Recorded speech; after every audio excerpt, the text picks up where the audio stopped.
The most powerful skills that you can develop is learning how to be open-minded.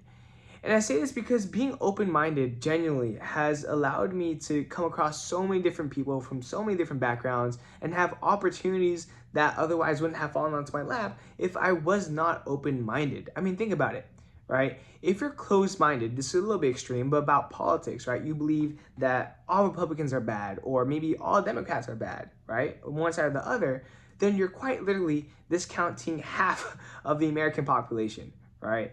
And so that's why I genuinely believe that it's just so powerful to be open-minded, because you can learn so much from so many people if you were just open-minded. And this is something that, I need to work on still too. I feel like I've only reached like level 1, and I believe there's like a zillion levels to being open-minded. And by the way, I'm not saying to be like open-minded to the point where, imagine this. Imagine you're a blank canvas, but like an infinite blank canvas, and anything that gets thrown at you becomes your true belief. I'm not saying to do that, right? What I am saying though is to be a canvas that has edges, like a frame. That way, things can still go onto canvas, but only select few things. But you're still open, like you're still a white canvas, but there's a border to it. Like you have boundaries as to what that frame will allow to be painted, right? Or that canvas rather.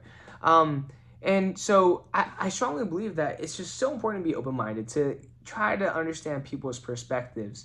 And while maintaining the beliefs that you do have, right? You can do both. It's not like a binary thing where you have your beliefs, but so you can't be open-minded and learn about how other people think. I'm not saying that at all. What I'm saying is that you can still have the beliefs that you hold true and dear to your heart, while being open-minded and having conversation, literally just like a conversation back and forth to understand people's perspectives, right? Like if you're on either side of the political spectrum, right, then try talking to a person on the opposite side and see what makes them feel the way that they feel. And something that's not talked about enough, right, are, for example, I'm just going to use politics as an example because it's just so polarizing. And a lot of like people on either side don't like talking to the other side, or can't be friends with the other side, or just hate people that are on the side, right? But if you really think about it, right, what is the goal of each party? And I think they share a lot more than they differ, right?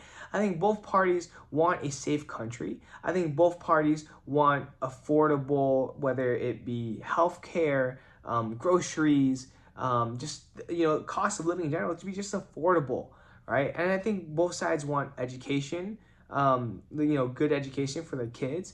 Like everyone wants the same basic things. And how we go about it might be different, but it doesn't mean you gotta hate the other party, right? So I don't know. It's just finding common ground. It's trying to learn from other people and being open-minded. Think about it this way, right? Think about where you want to be, like the goals you want to achieve, right?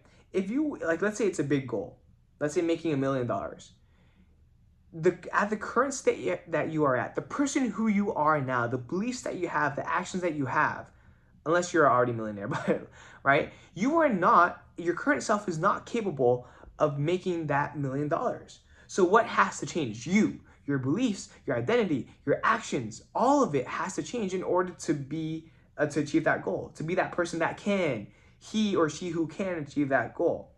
And the only way to change you is to be open-minded to changing. You have to be open-minded to those things that I just mentioned: beliefs, actions, the people that you surround yourself with, who you listen to, what you take in, right? You have to be open-minded to that. Otherwise, you will be closed-minded to becoming a millionaire. If you are closed-minded about changing who you are, then you will not change who you are to become that millionaire. That's just an example. And so I think there's just so much value in being open-minded. It's definitely something that I need to be working on a lot more. Just like listening and asking questions as opposed to shoving things down people's throats. That's something that I need to work on a lot more. And also the value, it kind of coincides, but the value of not taking things personally. I think I need to work on this a lot. But it's like if someone says something or does something, it doesn't mean it was personal to me. It could have been because they were raised that way, or they had something else going on, right? Or that action had different intentions behind it. Regardless, I should not be taking things personally. all that people say or do, the only thing that it is the data point for me to kind of assess who they are as a person and whether I want to be a part of their relationship. And so just don't take things personally. So those were my two biggest lessons of today. Honestly, like, I just slept a crap ton today. I had a meeting with my nutritionist, my employee, and we're talking about how we want to, like, the goals for the new year.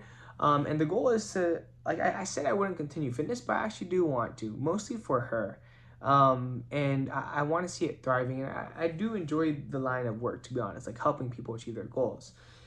So I'm going to be working on that. But besides that, I just slept and then I did some work, watched some of the course that I'm supposed to watch, or for the hedge fund. So it was a pretty good day today. Hung out with my girlfriend too. And honestly, that's what sparked this conversation. I just love that she was able to have like tough conversations with me and just be open-minded. I think that's valuable in any relationship, in every relationship. But that's it for today.